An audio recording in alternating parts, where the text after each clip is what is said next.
কি গো গিন্নি, এটা কিসের ফর্দ? কোনো অনুষ্ঠান হবে নাকি? বিয়ে হবে গো। বিয়ে? কার বিয়ে? ভগবান শিবের সাথে দেবী পার্বতীর বিয়ে। সামনেই শিবরাত্রি, মনে নেই? হ্যাঁ, তা মনে আছে, কিন্তু এই ফর্দটা কি জন্য গিন্নি?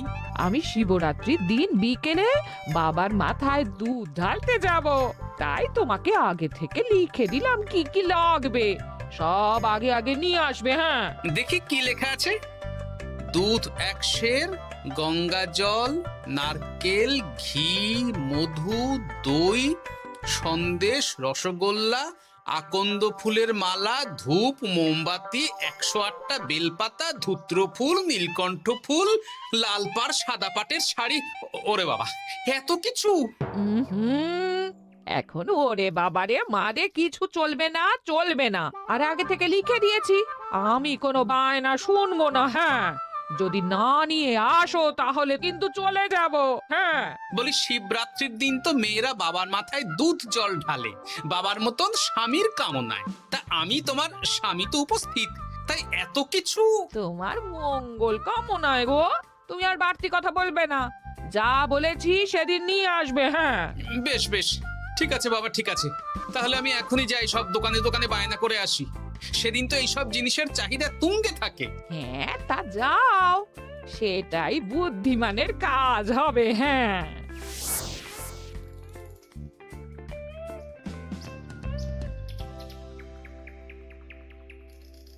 আরে এই তো পুটির বাবা, সকালে রাজসভায় গিয়েছিলে কিন্তু তেমন কোনো কথা হলো না। হ্যাঁ গোপাল দাদা, এখন কি যে করি। ঠিক আছে ঠিক আছে, আমি দেখছি কি ব্যবস্থা করা যায়, বুঝলে। ঠিক আছে গোপাল দাদা, একটু দেখো, বুঝতেই তো পারছো অভাবের সংসার। হ্যাঁ হ্যাঁ, কোনো চিন্তা করো না।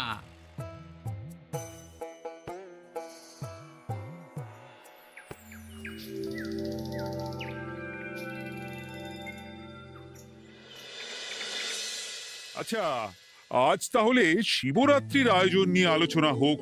মহারাজ, এসব নিয়ে আপনি চিন্তা করবেন কেন? আরে আমার মতন একজন মন্ত্রী থাকতে আপনার মাথা ঘামানোর কোনো দরকারই নেই। না না মহারাজ, একদম মন্ত্রী মশাইকে দায়িত্ব দেবেন না। উনি প্রত্যেকবার দায়িত্ব নিয়ে সব তালগোল করে দেন, আর সব শেষে বলেন আমার ভুল হয়ে গেছে, আমাকে ছেড়ে দিন। এই গোপাল গোপাল, একদম বাজে কথা বলবে না। আমি এখন ভালো হয়ে গেছি। ভালো না কালো? মহারাজ মহারাজ, আপনি আমাকে দায়িত্ব দিন, আমি সব সামলে দেব। সব কাজ সবাই মিলে করলেই তো ভালো। পুজো পাঠের দায়িত্ব আমার, বাকি আমি জানি না। সে ঠিক আছে, কিন্তু পুজোর জোগাড় অনেক দায়িত্ব, সব হিসেব করে কেনাকাটা করতে হয়। সবচেয়ে বড় ব্যাপার, তার জন্য সৎ হতে হয়। আমি কি অসৎ নাকি? আমি সব দায়িত্ব নেব। না, আমি নেব। আমি নেব। আমি। আহ, চুপ চুপ, একদম চুপ। গোপাল দায়িত্ব নেবে না মন্ত্রী, সেটা তো বিচার করতে হবে। কিভাবে বিচার করবেন মহারাজ? হ্যাঁ, একটা বুদ্ধির পরীক্ষা নেওয়া হবে। আমি এখন গোপালের চেয়ে অনেক বুদ্ধিমান হয়ে গেছি। তাহলে তো ভালো, তুমি গোপালের বুদ্ধির পরীক্ষা নাও। যদি গোপাল জিতে যায় তাহলে গোপালই দায়িত্ব পাবে, নইলে তুমি। ঠিক আছে, আমি এক্ষুনি প্রশ্ন করছি। হ্যাঁ হ্যাঁ, করুন করুন। হ্যাঁ, এমন কি জিনিস যা তুমি যতই খাও পেট ভরবে না? বাবা, মন্ত্রী কি প্রশ্ন করলে! গোপাল, বলো বলো বলো। এবার জমবে মজা। বেশ, তাহলে বলি। হ্যাঁ, বলো বলো। উত্তর হলো বাতাস, যতই খাও পেট ভরে না। গোপালের কি বুদ্ধি! ও মন্ত্রী মশাই, এই গোপাল তো প্রথম দানেই বাজিমাত করে দিল। হ্যাঁ, প্রথমটা তো সহজ ছিল। ঠিক আছে, এতই যদি বুদ্ধিমান হও তাহলে আরেকটা পরীক্ষা দাও। হ্যাঁ মন্ত্রী, বলো। এবার আপনারা একটু অপেক্ষা করুন, আমি আসছি।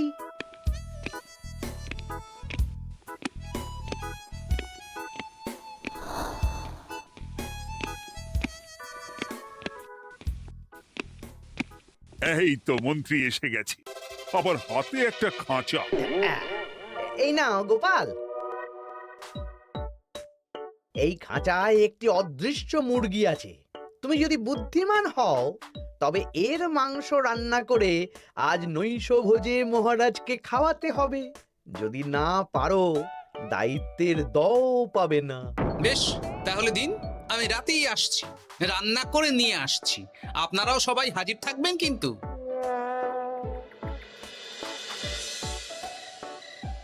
এই সেরেছে, গোপাল যে এখনো এলো না। গোপাল নির্ঘাত ফেসেছে। এই তো চলে এসেছি, এ কি গোপাল, তুমি তো খালি হাতে। মাংসের ঝোল রেঁধেও এনেছি। কই গোপাল, অদৃশ্য মুরগির ঝোল কোথায়? হ্যাঁ, কোথায় গোপাল? আহ, মহারাজ, অমন সুস্বাদু মুরগি আমি আগে কখনো খাইনি। আমি সেটা রান্না করে রাজপ্রাসাদের প্রধান ফটকের বাইরে রেখে এসেছি। মস্করা হচ্ছে?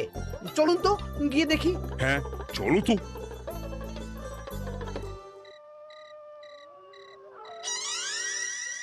এ কি, এখানে তো কিছুই নেই, আমি তো দেখতে পাচ্ছি না। আমরা তো কেউ কিছু দেখতেই পাচ্ছি না। কোথায় কোথায় মাংসের ঝোল? আরে মন্ত্রী মশাই, অদৃশ্য মুরগি রান্না করলে ঝোলটাও তো অদৃশ্যই হবে। আপনি দেখতে পাচ্ছেন না, মানে আপনার মনে পাপ আছে, নইলে আপনার চোখের সমস্যা। মহারাজ তো ঠিকই দেখতে পাচ্ছেন, তাই না মহারাজ? এই রে, গোপাল তো মোক্ষম জবাব দিয়েছে। হ্যাঁ হ্যাঁ, চমৎকার ঘ্রাণ বেরোচ্ছে। মন্ত্রী, তুমি দেখতে পাচ্ছ না কেন? ইয়ে না মানে ঠিক আছে, ঠিক আছে, পাচ্ছি, দেখতে পাচ্ছি। একটু ঝাপসা লাগছে, মনে হয় চোখ দেখাতে হবে। তার মানে গোপাল তো মন্ত্রী মশাইকে পরপর দুবার হারালো। আর একটা সুযোগ দিন মহারাজ, শেষ সুযোগ। বেশ, দিলাম। গোপালের কিন্তু বিশাল বুদ্ধি। মন্ত্রী, দেখো তো তুমি পারো কিনা, আর এটাই শেষ সুযোগ। মহারাজ, গোপাল যদি এতই বুদ্ধিমান হয়, তবে ও কি বলতে পারবে কাল ভোরে আমার মনে প্রথম কোন চিন্তাটা আসবে? এটা তো খুবই সহজ কথা।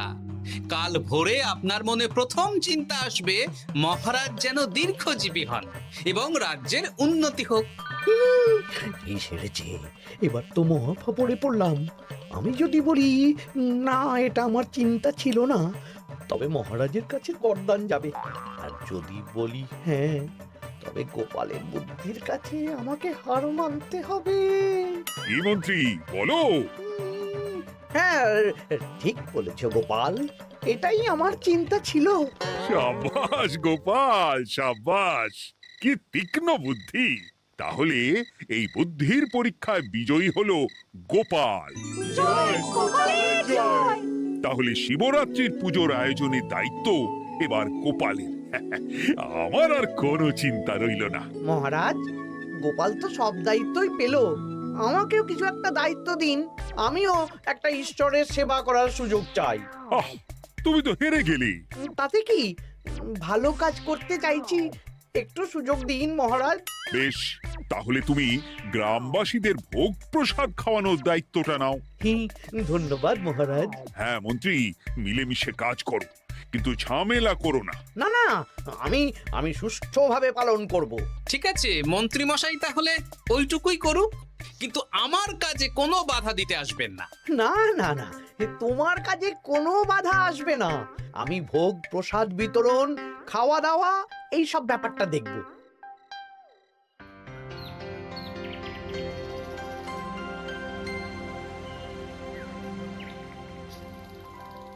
বলুন মন্ত্রীমশাই, সকাল সকাল ডেকে পাঠালেন। শোন বটা ঘটা, এবারে শিবরাত্রি উপলক্ষে যে ভোগ প্রসাদ জনগণের উদ্দেশ্যে বিতরণ হবে, তার পুরো দায়িত্বই আমার। তাতে কি, মহারাজ আয়োজন করেন আর সব রাজ্যবাসী বিনামূল্যে খেয়ে যান। সেই প্রথা এতদিন চালু ছিল, কিন্তু এবার একটু অন্যরকম হবে। কিরকম কিরকম? তোরা দুজন আমার নাম করে সব গরিব প্রজাদের কাছ থেকে ভোগ খাওয়ার জন্য চাঁদা তুলবি। শিব পুজোয় চাঁদা? হ্যাঁ দাদা, না মানে ঘটা, খুব সামান্য। বাড়ি আর দোকানগুলোয় যাবি আর মাথা পিছু 1 আনা করে তুলবি, কেমন? বেশ, তারপর বলবি ঢালাও খাওয়ানো হবে, এলাহি আয়োজন। আচ্ছা ঠিক আছে। তবে ভুল করেও কোনো রাজসভাসদদের বাড়ি থেকে বা মান্যিগণ্যি লোকের বাড়ি থেকে এই চাঁদা তুলিস না যেন। না না, বুঝতে পেরেছি, তুলবো না। বলবি সারা রাত পুজো হবে, পরের দিন সকালে হবে প্রসাদ বিতরণ। কেমন?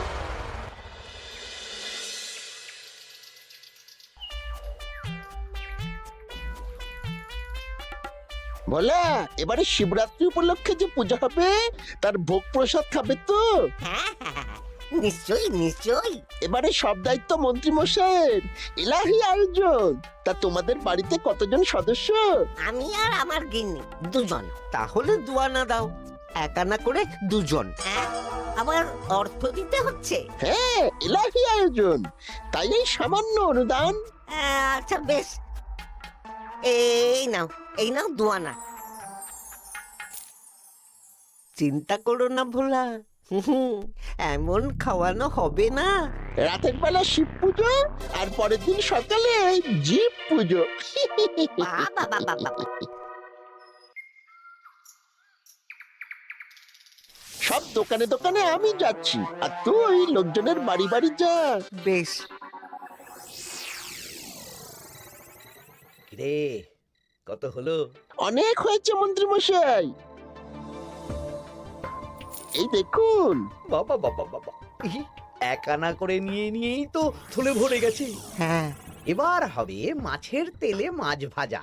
মহারাজও ভোগের আয়োজনের জন্য আজকে মোহর দিয়ে দিয়েছেন। তার মানে তো আপনার মুনাফাই মুনাফা, লাভই লাভ। আমাদেরকেও কিছু দিন।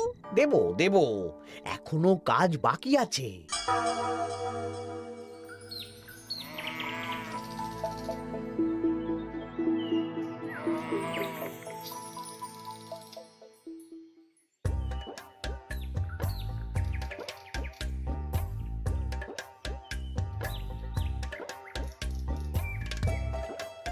আরে আরে গোপাল দাদা যে এত কিছু কি নিয়ে যাচ্ছ? এই তো শিবরাত্রির পুজো উপলক্ষে দশকর্মার বাজার রাজবাড়ি নিয়ে যাচ্ছি। এবারে তো এলাহি ভোগের আয়োজন, রাতের বেলা শিব পুজো আর পরের দিন সকালে নাকি জীব পুজো। মন্ত্রী মশাই দায়িত্ব নিয়ে খাওয়াচ্ছেন।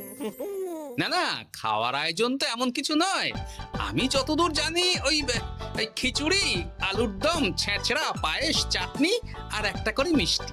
আর যতদূর জানি এই ভোগ খাবার জন্য সব গ্রামবাসী থেকে মাথা পিছু এক আনা করে নিয়েছেন। হ্যাঁ, ভোগের প্রসাদ তো বিনামূল্যে। মন্ত্রীমশাই এক আনা করে মাথা পিছু নিয়েছেন? হ্যাঁ গো, এরকম তো কথা ছিল না। আচ্ছা আচ্ছা, আমি দেখছি কি করা যায়। দেখছি আমি দেখছি।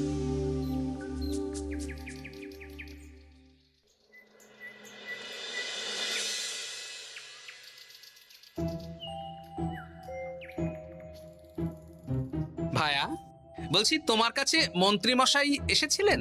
হ্যাঁ, চালের বায়না করে গেলেন। তা কি চালের বায়না করলেন?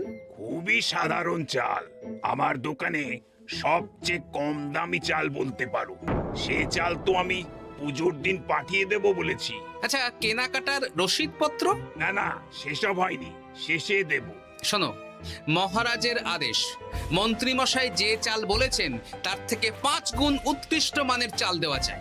যে চাল রাজা বাদশারাও খুব কম খান, সবচেয়ে দামি চাল। আচ্ছা, আর ডাল? ওটাও 1 নম্বর মানের সোনামুখ দেবে। বেশ। মন্ত্রীমশাই যা যা বায়না দিয়েছেন পরিমাণ এক থাকবে, শুধু জিনিসপত্রের মান বাড়বে। ঠিক আছে?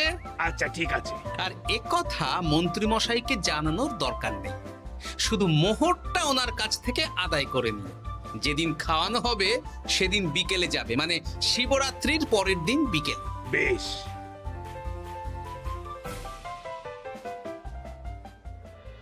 নাও ধরো গিন্নি, যা যা বলেছিলে সব কিনে এনেছি। এবার আমি মন্দিরে গেলাম, কেমন? ঠিক আছে গো, তুমি কি ভালো। দীক্ষেতা, চললাম এখন ভিড় সামলাতে।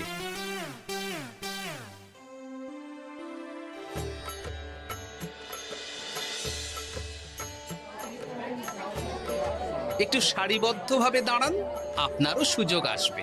বাবা কাউকে ফিরিয়ে দেবে না। দেখো মন্ত্রী, দেখো গোপাল কি সুন্দর ভিড় সামলাচ্ছে। ওকে তো এই জন্যই দায়িত্ব দেওয়া। হ্যাঁ, তাই তো দেখছি। ওম নমঃ শিবায়। হে ভোলানাথ, দেবাদিদেব মহাদেব সকলের কল্যাণ করুন।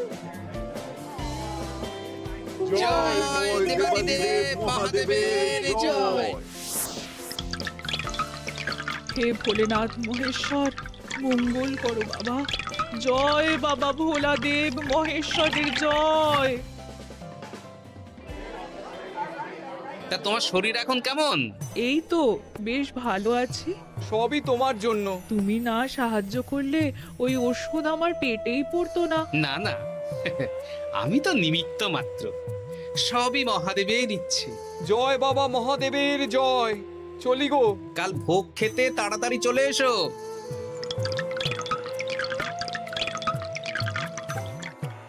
জয় দেবাদিদেব মহাদেবের জয়।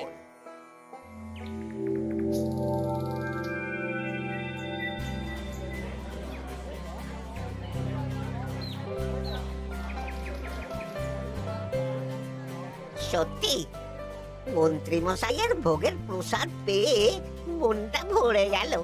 কি সুন্দর রান্না, আর খাবারের গুণমান কি ভালো। তার ওপর রসগোল্লা কত বড় বড়। এত বড় রসগোল্লা খাওয়া তো দূর, বাবার জন্মে চোখেও দেখিনি।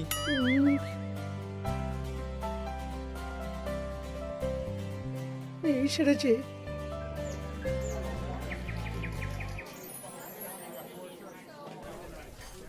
এই যে পাচক ঠাকুর, শোনো। বলুন মন্ত্রী মশাই, আজ আমি খুব খুশি। কেন? আপনি মহান। কেন? মানে আপনি যে চাল পাঠিয়েছেন সে চালে রান্না করা আমার স্বপ্ন ছিল। কি গন্ধ, কি গুণমান, রাজা বাদশাদের চাল বলে কথা। আমি তো খুব সাধারণ মানের চাল দিতে বলেছিলাম, 30 আনা সের মূল্যের চাল। কেন, নবাব বাদশাদের ঘরে এই চালটা থাকে। তাই? কোথা থেকে এলো? কেন, চালের দোকান থেকে এসেছে। মিষ্টিও দারুণ, রসগোল্লা তো নয়, যেন যেন একেবারে বড় বড় রাজভোগ। কি আকার, কি গুণমান, কি স্বাদ। আহা, দেখুন দেখুন দেখুন। বাবা, ভোলা এত বড় রসগোল্লা দিয়েছে। ঠিক আছে, যা হচ্ছে হতে দে। আমি তো চিন্তায় পড়ে গেছি।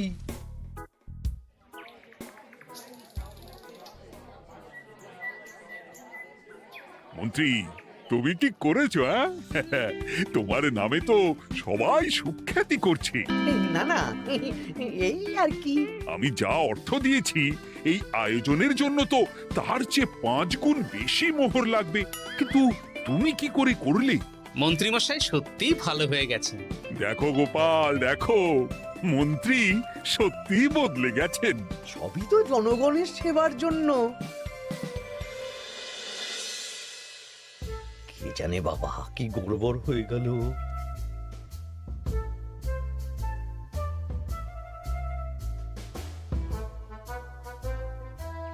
মন্ত্রী মশাই, বকেয়া পাওনা নিতে এলাম। আপনার মোট হয়েছে চালের 350 মোহর, মুগ ডালের 250 মোহর, আর মশলাপাতি 100 মোহর। হ্যাঁ, বলো কি? মন্ত্রী মশাই, ওই আপনার মোট বকেয়া 300 মোহর। আর আমার এই 150 মোহর। হ্যাঁ, চলুন মহারাজ, একটু মন্ত্রীমশাইয়ের বাড়ির দিকে ঢু মেরে আসি। চল। চলুন, ওনাকে গিয়ে ধন্যবাদ জানিয়ে আসি। এই না না না, আরে আরে আমি কি করে দেব? আমি কি চন্দ্রমুখী আলু দিতে বলেছিলাম? আমি কি করে দেব? না না, ও আপনাকে দিতেই হবে। হ্যাঁ, কি বলছো মন্ত্রী? তুমি এত ভালো কাজ করেছো, এত বড় মুখ করে সকালে বললে যে সবই জনগণের সেবার জন্য। আরে আমি কিভাবে জানবো যে এত খরচ হয়ে যাবে? কেন মন্ত্রীমশাই, আপনি তো গ্রামবাসীদের থেকে অর্থ নিয়েছেন, মাথা পিছু 1 আনা করে। হ্যাঁ, মানে এই সব তো কথা ছিল না।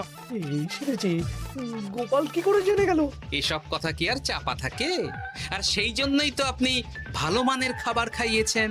সত্যি তো, যে মানের খাবার খাওয়ানো হয়েছে তা কৃষ্ণনগর কেন, আশেপাশের কয়েকটা নগরের লোকও এই জিনিস চোখে দেখেনি, আর তাই তুমি অর্থ আদায় করেছো।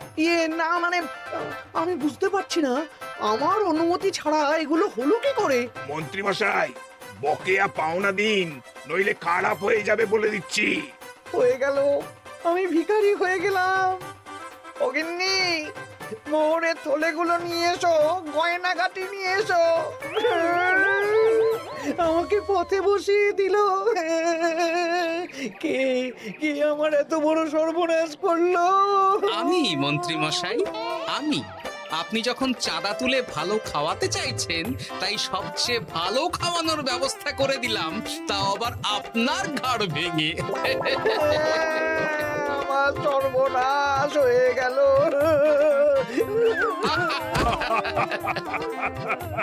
জয় মহাদেবের জয়।